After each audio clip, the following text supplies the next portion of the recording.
Mouler est une phase primordiale en technologie lactique. Bien utilisé, le multimoule ou bloc-moule permet de produire des fromages de qualité tout en réduisant le temps et la pénibilité du travail. Il existe plusieurs modèles de multimoule. Celui présenté dans cette vidéo est composé d'un fond arrondi qui donnera sa forme au fromage. D'une ou plusieurs rehausses, dont le nombre et format est à adapter selon le poids et la taille des fromages souhaités. Celle-ci par exemple est plus haute et renforcée par des barrettes plus rigides. C'est un poids supplémentaire à prendre en compte lors du retournement. Ces éléments favorisent grandement l'évacuation de sérum grâce à de multiples petits trous coniques et des canules de drainage. Afin de mouler, le producteur devra également se munir d'une pelle de préférence en inox et d'une raclette dédiée au moulage. Une louche et une pelle en plastique peuvent également être utiles pour le soutirage du lactosérum et la repasse. Le nombre de blocs moules nécessaires dépend du nombre de litres de lait et du rendement. Pour cela, reportez-vous à la vidéo d'introduction. Pour mouler, rapprochez le bac de caillage des tables d'égouttage. Soutirez le lactosérum dans un seau avant le moulage. Le geste du moulage est un geste assez technique. Effectuez un coup de pelle dans le bac afin d'extraire un joli bloc de caillé. Placez la pelle au-dessus d'un des bords du répartiteur. Renouvelez le geste en essayant de répartir au mieux les pelles de caillé sur l'ensemble du répartiteur. Passez la raclette sur l'ensemble du bloc moule. Cela permet de répartir les derniers blocs de caillé, de lisser la surface et ainsi d'obtenir un meilleur rendu visuel, un fromage plus lisse et sans aspérité.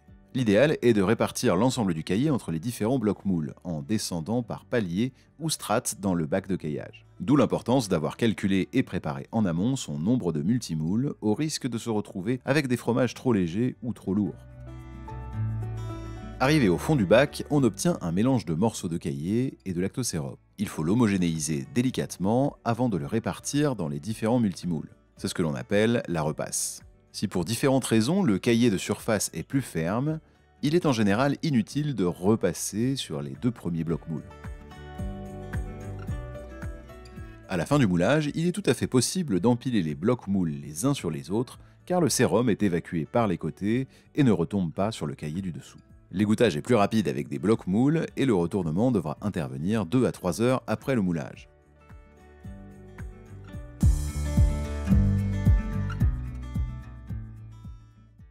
Le caillé est égoutté, la première réhausse est retirée. Bien positionner ses mains en attrapant le fond et la réhausse est bien serrée. Amenez vers soi le bloc moule jusqu'au bord de la table.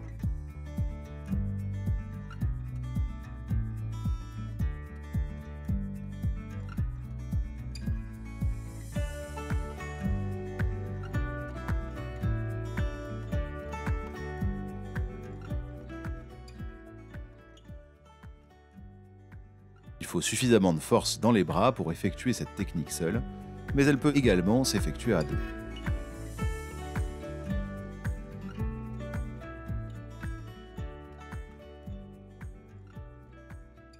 Faites bien attention à votre posture.